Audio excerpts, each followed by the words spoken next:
CM Chandrababu అధికారంలోకి వచ్చి రెండేళ్లవుతున్నా ప్రభుత్వ ఉద్యోగులకు 12వ పీఎస్సీ అమలు చేయకపోవడం అన్యాయమని యూటీఎఫ్ జిల్లా ప్రధాన కార్యదర్శి గొంది చిన్నబ్బాయి విమర్శించారు. స్థానిక నెహ్రూ చౌక్ వద్ద యూటీఎఫ్ సందర్భంలో యూనియన్ నాయకులు, ఉద్యోగులు నిరసన కార్యక్రమాన్ని చేపట్టారు.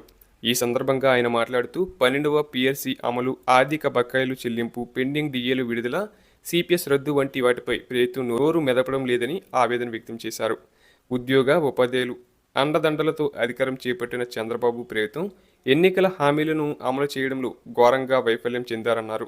గత ప్రభుత్వ హయాంలో నియమించిన పీఆర్సీ చైర్మన్ మన్మోహన్ సింగ్ తన బాధ్యతలకు రాజీనామా చేసి ఏడాదిన్నర కావస్తున్నా నూతన చైర్మన్ను నియమించకుండా తత్సరం చేయడంలో అంతర్యం ఏంటో అర్థం కావడం లేదన్నారు. ఉద్యోగులకు ఇవ్వాల్సిన ఆర్థిక బకాయిలను 6 నెలల్లోగా చెల్లిస్తామని చెప్పి 9,000 కోట్లను మాత్రమే చెల్లించి చేతులు దులుపుకుందన్నారు. ఇంకా 30,000 కోట్లు బకాయిలు చెల్లింపులపై స్పష్టత లేదన్నారు. వీటిని ఎప్పటిలోగా చెల్లిస్తారో స్పష్టం చేయాలని డిమాండ్ చేశారు.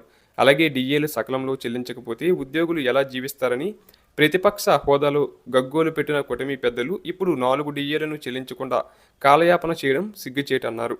ప్రభుత్వ విధానంలో మార్పు రాకపోతే ఇక పోరాటం తప్పదన్నారు. కొత్త పీఆర్సీ అమలయ్యే వరకు 29% మధ్యంతర భృతిని చెల్లించాలని డిమాండ్ చేశారు.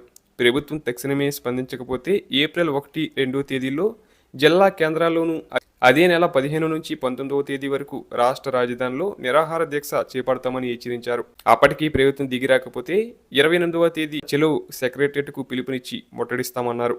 అంతకుముందు ఏపీ ఎన్జీఓస్ అసోసియేషన్ జిల్లా అధ్యక్షుడు పీలా రవికుమార్, ప్రధాన కార్యదర్శి శేషుకుమార్, ఖజానా శాఖ సంఘం నాయకులు ఆనంద్ సంపూర్ణ మద్దతు ప్రకటించారు. కార్యక్రమంలో యూటీఎఫ్ జిల్లా కార్యకర్తలు గుత్తుల Suryaprakash, వైరాల Rameswararao, audit committee convener బాలపూడి దేముడు నాయుడు, రాష్ట్ర కౌన్సిలర్ నాగమణి తదితర ముఖ్య నాయకులు పాల్గొన్నారు.